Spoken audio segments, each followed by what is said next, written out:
Hi everybody, this is Leah from the Trillium Creative. Thanks for joining me today.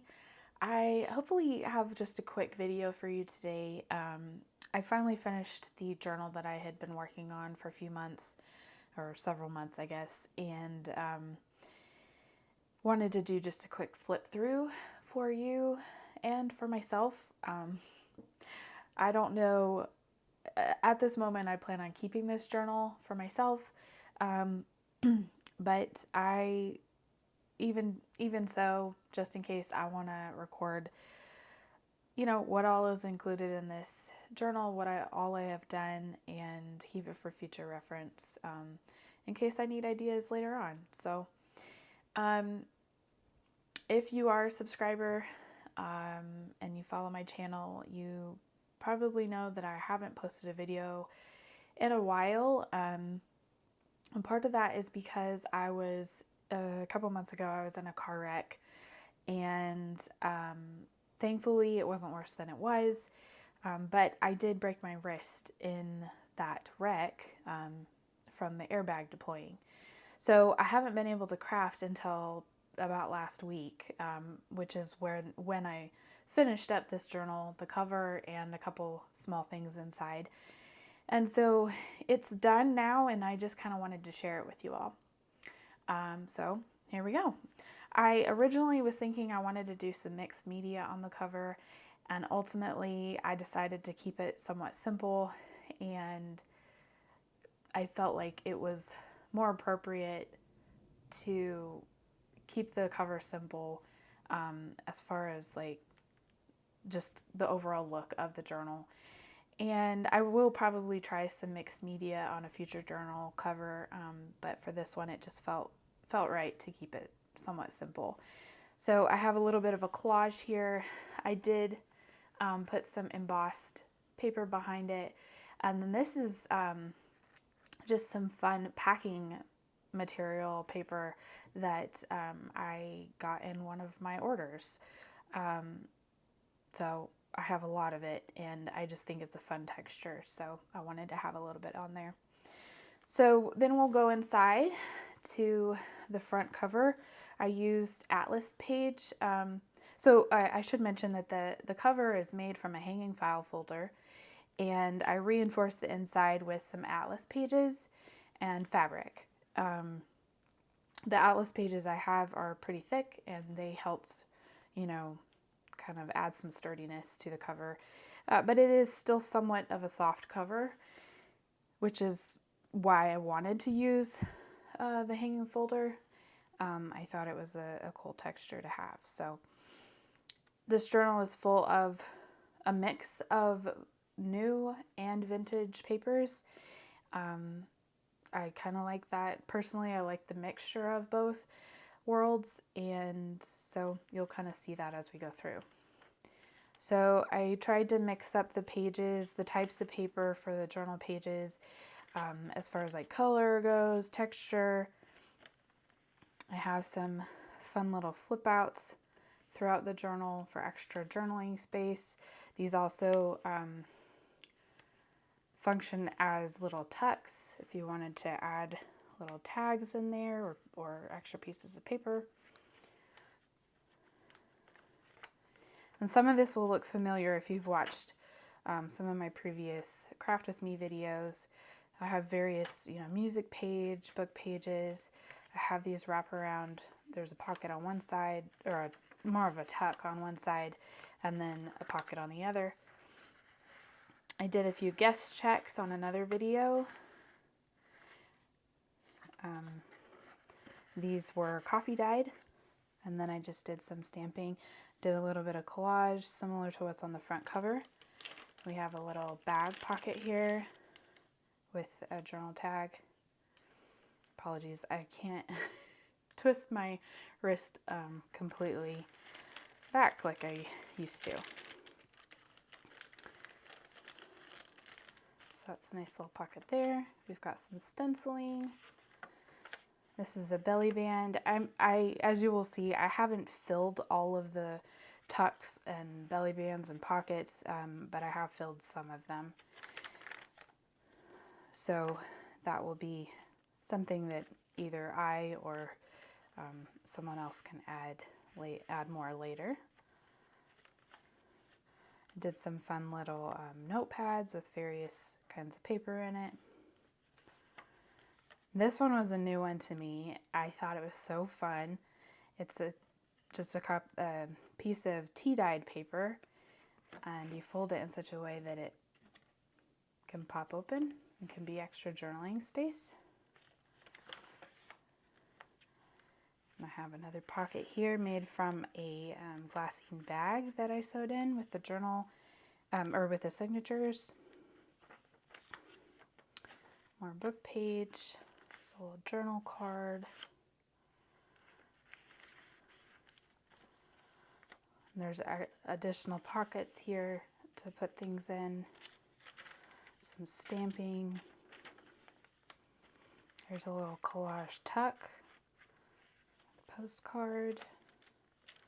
I really like the feel and sound of tracing paper, and it's something that you can write on and journal on, and it just adds another fun element, I think, to journals.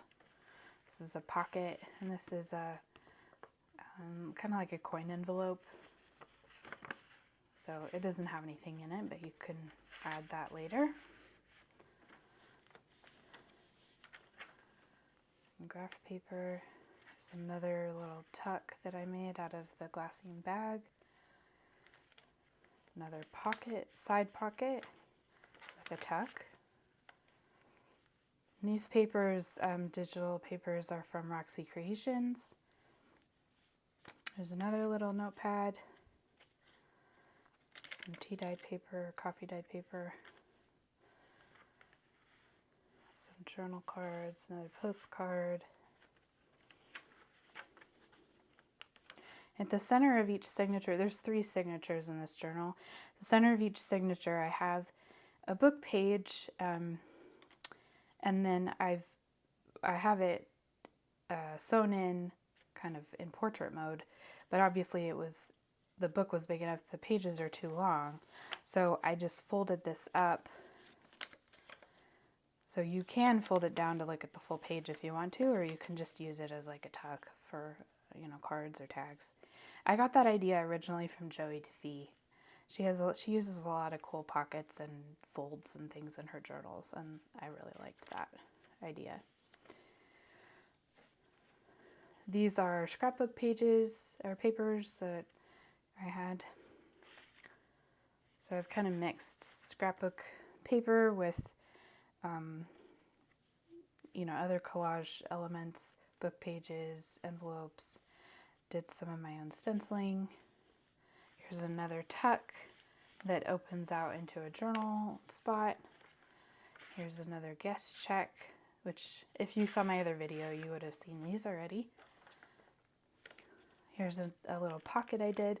I have to say, I'm like super proud of this pocket because I just kind of did it on my own, and I used wax paper as the window, which I will say wax paper is not the easiest to work with as far as gluing and stuff. Not a lot of glues want to stick to it, which is part of the reason why I added washi tape too, to help kind of reinforce it and reinforce the pocket, but also help keep the wax paper down. And then I just glued in this image behind it.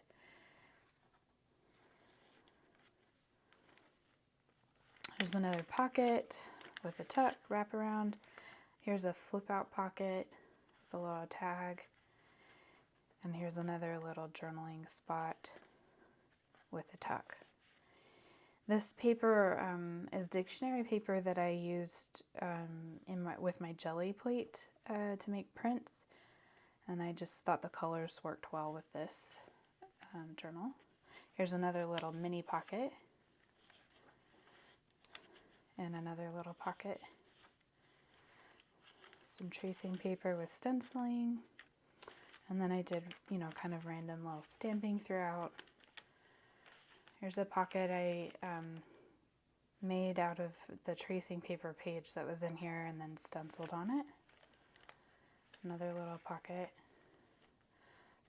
There's a lot of little random places where there's flip outs and things. Another tuck, wrap around with a pocket on the other side. Here's another little tuck on the glassine bag.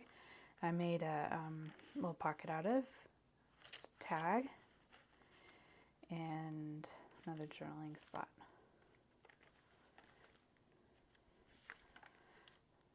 And there's coffee dyed paper in here, some more printables. That's from Roxy Creations as well. I think all of the digital, the printable papers that I have in here are from Roxy Creation. That's just a little collage on an envelope. And then I made this is another wax paper window. I just made a little skinny tag out of coffee dyed index card. There's another fold out page. That was from a book that I got thrift shopping. And then this pocket is actually a Joy to Fee pocket that I had made a while ago and had in my stash, and then I just collaged on it. So there's a pocket here, pocket on the top, or in the middle, I guess, and then there's a very large pocket on the top too.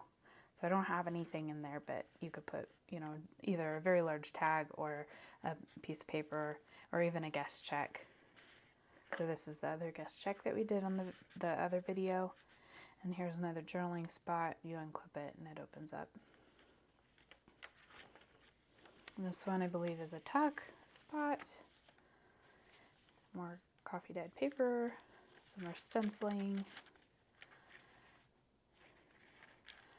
Another little pocket with a glassine bag, and then I did some collaging on there. Here's another little tiny pocket tuck thing. And another tag with a flip out pocket. And here's another wraparound, the tuck, and a pocket here. And just some little clusters kind of scattered throughout. And that is the end. And then I have just a little tuck.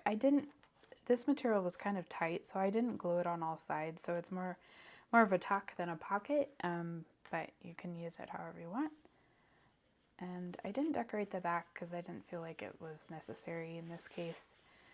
So yeah, that is that. So if anyone is interested in purchasing this, please, message me on Instagram or on Facebook, and we can talk about price. This is literally the only the second journal that I've completed. The first journal, there's another video on my channel. The first journal was one I completed for my mom as a gift for her birthday, and it's where I turned a hymnal book into a journal, so repurposed a hymnal book. But for now, my plan is to just keep this for my own reference, but if there's someone out there that really wants it, just let me know. So yeah, that is that for now. Hopefully you enjoyed and maybe gleaned some ideas off of this journal that you can use in your own. Anyway, that's all for now. If you have any questions, leave a comment below and I will answer them. Yeah, until next time, I'll see you later. Bye.